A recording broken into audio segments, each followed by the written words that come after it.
আসসালামু আলাইকুম রহমতুল্লাহ। আমি কালকে একটা কুরবানির বিষয়ে বিবৃতি দিচ্ছিলাম। বিবৃতিটা হয়েছে এরকম যে আর কি, এই কুরবানিটা বড় লোকদের জন্য, গরিবদের জন্য না। কিন্তু সবচেয়ে বড় কুরবানি দেয় গরিবরা।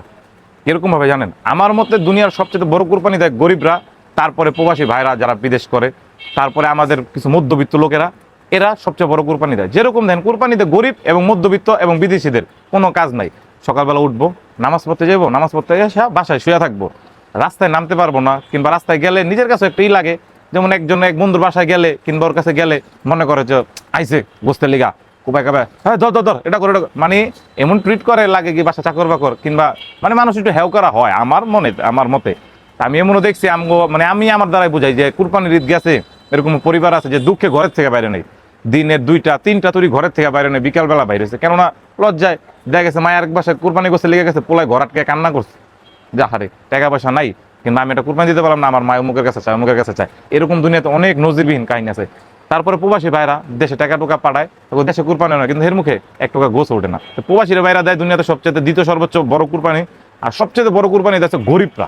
এরা নিজে ত্যাগ করে ঈদের দিনে কোনো কাজ নাই। আমি যে বলি গরিবের জন্য কুরবানি না, আসলে গরিবের জন্য কুরবানি ঈদ না। এরা ঈদের দিন নিজের দিনটা ত্যাগ করে, বাসার থেকে বের হয় না, বাসা থেকে বের হইতে পারে না, অমুকে কুরবানি দিতেছে হইনে, অমুকে দিতেছে হইনে, মানে এই ঝামেলা কারণে অনেকে বের হইতে পারে না।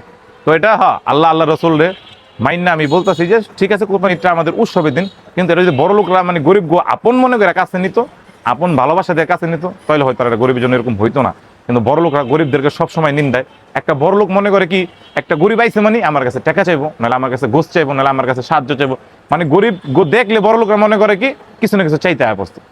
এই জিনিসটা ভাই আমার কাছে খুবই খারাপ লাগে। এই কারণে আমি বলছি যে আসলে কেন কুরবানির ঈদ গরিবদের জন্য না। এটা অনেকে আমার বুঝাতে চাইছেন যে ভাই এই দুটোটাই মুসলমানের জন্য, আল্লাহ কবুল করছে, আপনি এটা সেটা না। ভাই এরকম কিছু না। ঠিক আছে, আল্লাহ রসুলের সাক্ষী রেখে, মোহাম্মদ মুস্তাফা সাল্লাল্লাহু আলাইহি ওয়াসাল্লামের সাক্ষী রেখে বলতেছি যে আল্লাহ যেটা বলছে এটা ঠিক, আমরা যেটা বলতেছি এটাও ঠিক। কিন্তু আমাদের বর্তমান সমাজ এটা আমাদের উল্টা শিক্ষা দেওয়া লাগছে যে ঈদের দিন মানে কুরবানির দিন অন্ততপক্ষে রাস্তায় আইসো না, রাস্তায় থাইকো না, তোমরা ঘরে থাকো। আর এটাই আমরা করি।